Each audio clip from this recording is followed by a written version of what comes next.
올해 초 미국에서는 마스터즈 오브 디 에어라는 드라마가 출시됐습니다. 2차 세계대전 폭격기를 소재로 한 흔치 않은 공군물이었는데 출시 전까지만 해도 육군을 배경으로 한 밴드 오브 브라더스, 해병대를 배경으로 한 퍼시픽과 함께 2차 세계대전 육해공 3부작이라는 기대를 받았습니다. 기존 공군물들과 비교하면 고증과 디테일에 상당히 신경을 쓴 드라마였고 저는 꽤 재밌게 봤는데 출시 이후 상업적으로는 그다지 큰 관심을 받지는 못한 것 같아 아쉽습니다. 이 드라마를 보면서 군용기와 공중전에 대해 생각한 점들을 몇 편의 영상으로 나눠서 이야기해볼까 합니다. 항공기를 소재로 한 전쟁 영화나 소설 등 대중물의 숫자는 은근히 적은 편입니다. 군용기에 투자되는 예산이나 공군이 전쟁에 기여하는 바를 감안한다면 더 그렇습니다. 얼마 전 후속편까지 출시됐던 탑건 시리즈나 2차 세계대전을 배경으로 B-17 폭격기를 다뤘던 멤피스 베일 같은 영화들이 간간히 있긴 하지만 지상군을 다룬 영화에 비하면 턱없이 낮은 비중입니다. 압도적인 숫자의 육군물과 비교하지 않더라도 항공기를 소재로 한 영화의 숫자는 상대적으로 마이너한 소재인 해군 잠수함 영화에 비해서도 적다고 느껴지는 것이 사실입니다. 공군을 다룬 대중물의 숫자가 상대적으로 적은 것은 제작 난이도나 예산 같은 문제도 있겠지만 그보다는 공중전의 양상이 단순하고 보는 맛이 적어서 그런 것은 아닐까 생각도 듭니다. 전쟁물을 보는 관객의 보는 맛에는 여러 요소가 있겠지만 감정이입을 할 대상인 주인공이 어느 정도 맷집을 가지고 버텨주는 것이 필요하고 전투의 지속 시간도 중요합니다. 그런데 대부분의 항공기들은 미사일이나 탄환에 명중되는 것은 말할 것도 없고 근접 신관에 파편 하나만 스쳐도 전투에서 이탈하는 것이 일반적입니다. 항공기는 등장한 지 100여 년이 지났지만 기술의 발전에도 불구하고 여전히 공중에 뜨기 위해서만도 무게에 많은 제약을 받습니다. 현대의 여객기들이 기내식의 포장재를 가벼운 재료로 바꾸는 것만으로도 한 해 연료비를 수천만 원 아낄 수 있다고 할 정도입니다. 군용기들 역시 무게 때문에 전함이나 전차처럼 두껍고 무거운 장갑을 장비하는 것이 어렵다 보니 내구성을 아예 포기하고 속도를 높여 공격을 회피하거나 스텔스기처럼 탐지를 피하는 방식으로 진화할 수밖에 없었습니다. 지상 근접 지원만을 위해 개발된 A-10 썬더볼트처럼 장갑을 강화하고 피탄을 감안해 엔진 위치까지 바꾸는 것은 특별한 예외입니다. 그렇다고 주인공이 미사일을 여러 번 피한다는 설정은 매번 충돌을 피하는 액션 영화처럼 개연성이 확 떨어지면서 영화의 수준을 낮춥니다. 실제로 한 번 출격에 비행대 전체가 전멸하는 일도 빈번했던 공중전을 다룬 영화에서는 계속되는 교전에서 오래 살아남는 영웅을 만들어내기가 어렵습니다. 야구에서는 팀 내 최고 투수를 에이스라고 부릅니다. 이외에도 많은 스포츠에서 스타 플레이어를 에이스라고 하고 일상생활에서도 능력이 탁월한 사람을 흔히 에이스라고 부르곤 합니다. 하지만 에이스라는 단어가 그런 뜻으로 가장 먼저 사용된 것은 1차 세계대전과 2차 세계대전에서 적기를 5대 이상 격추한 조종사를 에이스라고 부르는 것에서 시작됐습니다. 5대라고 하면 별것 아닌 것처럼 느껴질 수 있지만 가위바위보를 5번 연속 이기는 것이 어려운 것처럼 동일한 성능과 조종 능력을 가진 전투기를 상대로 중간에 전사하지 않고 5킬을 기록하는 것은 쉽지 않았습니다. 육군의 저격수나 탱크 에이스들은 자신과 동일한 스펙의 적을 상대하는 비중이 낮습니다. 저격수가 저격수를 상대하는 경우도 있지만 본인에게 유리한 상황에서 무방비 상태의 인원을 상대하는 경우가 대부분입니다. 반면에 전투기 조종사들이 마주치는 적은 대부분 전투기 조종사들이었습니다. 전투기 조종사가 방어수단이 열악한 포격기를 상대로 격추수를 늘리는 것이 아니라면 이른바 동업자 킬의 비중이 높았습니다. 10대 이상을 격추한 2차 세계대전의 슈퍼 에이스들 대부분은 상대적으로 열등한 스펙의 적기를 상대한 경우가 많았습니다. 중일전쟁에서 중국군을 상대한 일본군 조종사들이거나 태평양 전쟁 중반 이후에 일본군을 상대한 미군 조종사들, 동부전선에서 소련군을 상대한 독일군 조종사들이 그런 경우입니다. 하지만 항공기와 공중전의 특성 때문에 상당수의 에이스들 또한 전쟁 중에 전사하거나 실종됐고 슈퍼 에이스들의 격추 기록 역시 여러 차례 격추당한 이후에 구조돼 가면서 이룬 경우가 대부분이었습니다. 작전 지역이 바다라서 조종사가 살아서 불시착하더라도 구조가 어려웠던 태평양 전선에서는 수십 대의 격추 기록을 가진 미군 에이스들도 추락 후 실종되는 경우가 많았습니다. 반면에 작전 지역이 육지였던 유럽 전선에서는 추락한 이후에도 다시 구조되어 복귀하는 비율이 더 높았습니다. 2차 세계대전에서 352대의 격추수를 기록해 역사상 최고 에이스인 독일 공군의 에리히 하르트만은 킬수의 대부분이 동부전선에서 성능이 떨어지는 소련기를 상대로 한 것이었고 영미 공군기 격추 기록은 7대 정도였습니다. 자신의 기수에 검은 튤립을 그려서 검은 악마라 불렸던 에리히 하르트만은 소련 공군 조종사들의 공포의 대상이었습니다. 독일 공군에서는 신참 조종사들을 보호하기 위해 기체에 검은 튤립을 그리기도 했습니다.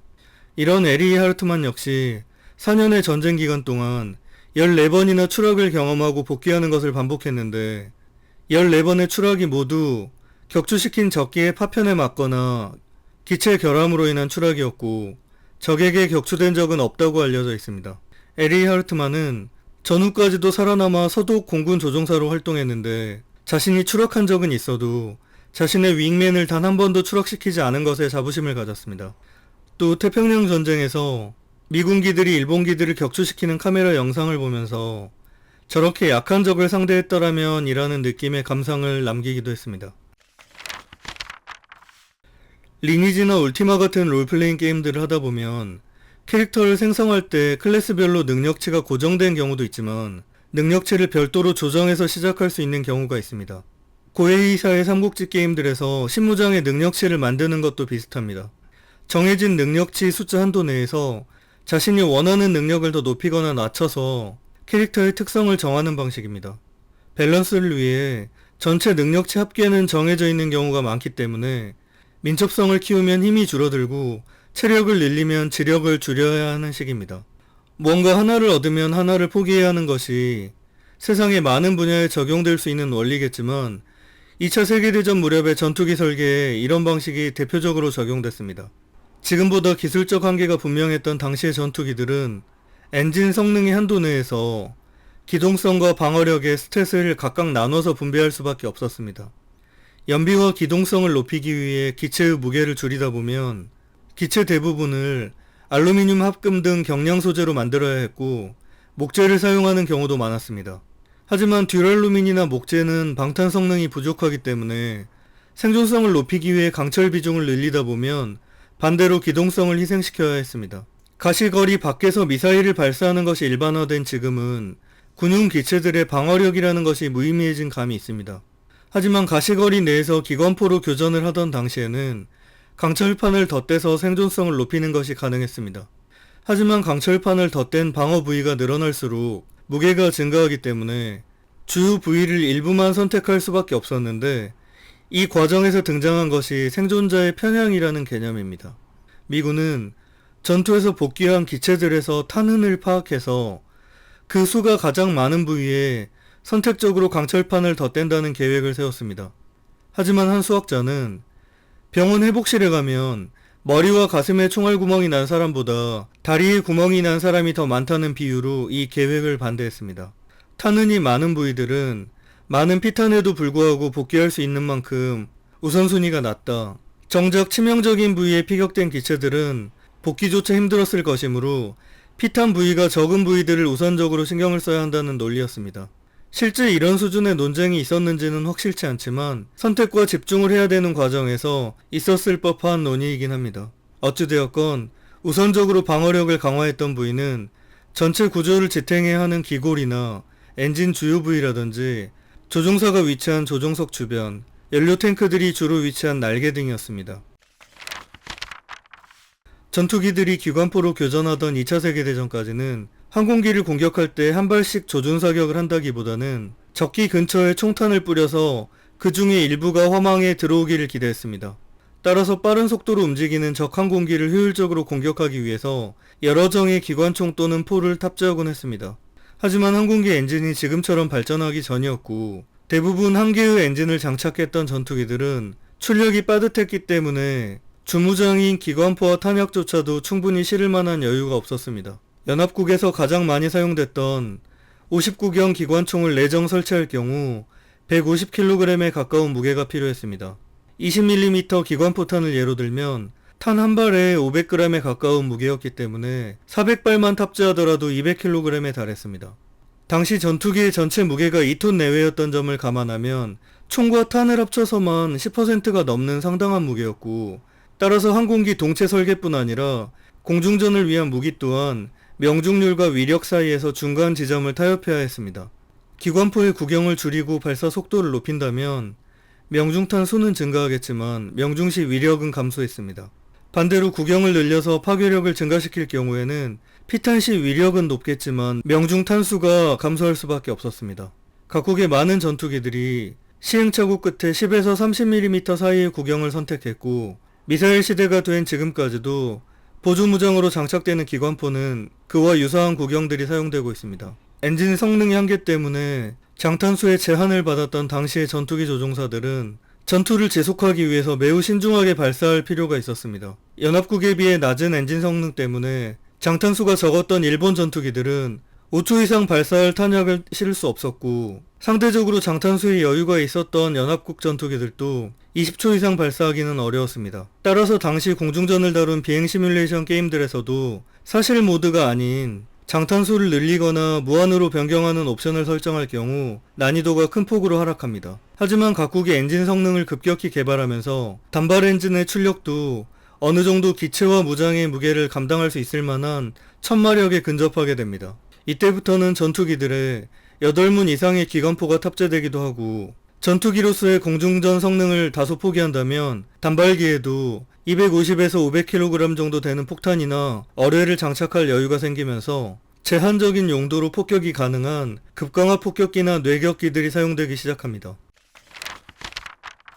2차 세계대전에 참전한 국가들 간에는 자원이나 기술의 격차가 상당했지만 그 중에 가장 갭이 컸던 분야 중 하나가 항공기 엔진이었습니다. 일본은 태평양전쟁 후반이 돼서야 1200마력 정도의 엔진을 개발한 반면 대전 후반기에 미국은 2500마력급 엔진을 개발하고 2000마력이 넘는 엔진들을 안정적으로 배치할 수 있었습니다.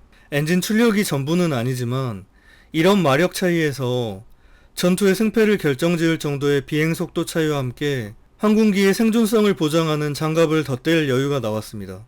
미군과 일본군의 항공모함에서 동일한 숫자의 해군기가 출격하더라도 미군기가 실은 폭탄의 무게는 일본군의 2배 수준이었고, 상대측에 줄 수 있는 타격의 규모가 달라졌습니다.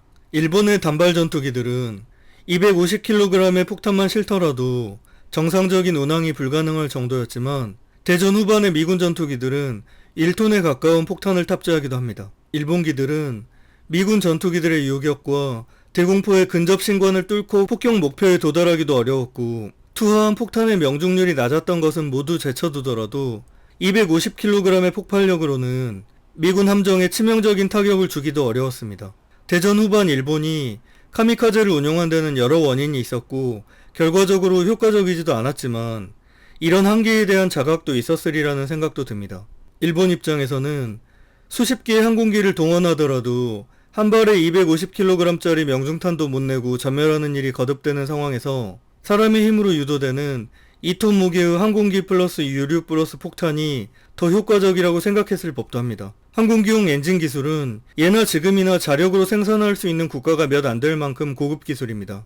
높은 온도에서 동작하는 엔진을 설계하는 것 자체도 어렵지만 소재 기술력에 따라 엔진이 얼마나 오랜 시간 안정적으로 동작하는지에 큰 차이를 보입니다. 군용기와 민항기용 엔진을 비교하면 비교적 안정화된 기술을 사용하는 민항기들은 수천 시간 이상의 사용 테스트를 통과할 것을 요구받는 등 연비나 안정성 등에 집중하는 경향이 있습니다. 반면 군용기 엔진들은 운영비가 높고 사용 시간이 짧더라도 보다 가혹한 환경에서 도전적인 성능을 발휘하도록 요구받습니다. 군용기들의 성능을 판단하기 위해서는 단순히 카탈로그 스펙상 성능도 중요하지만 얼마나 오랫동안 어느 정도의 비용으로 해당 성능이 유지되는지 실제 운용 데이터가 중요한 이유이기도 합니다.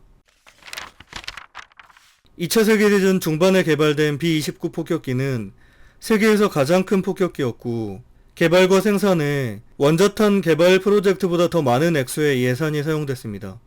B-29 폭격기는 태평양 전선에서 일본을 상대하는 데만 사용됐고 생산량의 대부분이 괌과 사이판이 위치한 마리아나 제도에 있는 티니안 섬에 배치됐습니다. 전쟁 기간 중 사발 중폭격기만 수만 대를 생산했던 미군 입장에서도 B-29를 대규모로 유지하는 것은 도전과제였습니다. 1945년을 기준으로 전 세계에서 가장 큰 공항이 B-29를 운용했던 티니언 활주를 정도였습니다. B-29의 초기 엔진들은 가동시간이 70시간에 불과했기 때문에 마리아나 제도로부터 일본 본토를 왕복하는 B-29의 비행시간을 감안한다면 2, 3회 작전마다 엔진을 교체해야 했습니다. 보잉이 개발한 B-29는 전쟁 이후 지금까지 사용되는 많은 여객기들의 시초가 될 만큼 혁신적인 기체였는데 현재 관점에서 수명이 70시간인 엔진은 상상하기도 어렵습니다. 미군은 일본에 대한 폭격을 유지하기 위해서 2000대가 넘는 B-29의 사발 폭격기 엔진을 70시간마다 완전히 교체할 수 있는 정비와 보급 시스템을 갖췄습니다. B-29 폭격기를 만드는데 당대 최고 기술이 투입됐음에도 불구하고 전투 손실보다 많은 수가 엔진 결함 등 비전투 손실로 추락한 점도 특기할 만한 점입니다.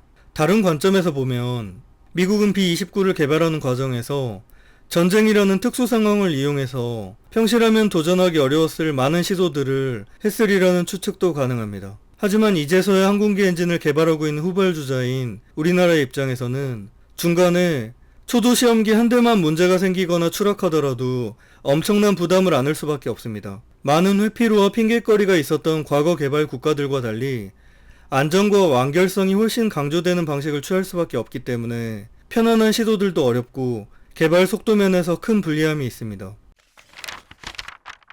태평양 전쟁 초반 일본군은 미리 전쟁 준비를 갖췄던 선제 공격의 효과로 잠시나마 연합국에 타격을 가할 수 있었습니다. 태평양 전쟁 초반까지만 해도 일본군의 초기 성과를 가능하게 한 원인으로 제로센으로 대표되는 일본기의 우수한 성능을 드는 경우도 있었습니다. 이때 미군기들에 비해 경쾌하게 움직이는 일본기들의 운동성을 보면서 미군 일각에서는 일본의 전투기 엔진이 자신들보다 앞서 있다는 의견도 나왔습니다. 중일전쟁에서부터 쌓인 전쟁 경험과 베테랑 조종사들의 존재도 어느 정도 역할을 했을 것이고 본질적으로는 일본군이 기형적인 수준의 선택과 집중을 통해 전투기를 설계했던 것이 이런 착시 현상의 원인이었습니다. 전쟁 중반에 알류산 열도에 불시착한 일본기를 분해해서 구조를 파악한 이후에는 그런 주장이 수그러들긴 했지만 이런 부분에는 전통적인 미군과 군산 복합제의 엄살과 과장도 작용했으리라는 생각도 해봅니다.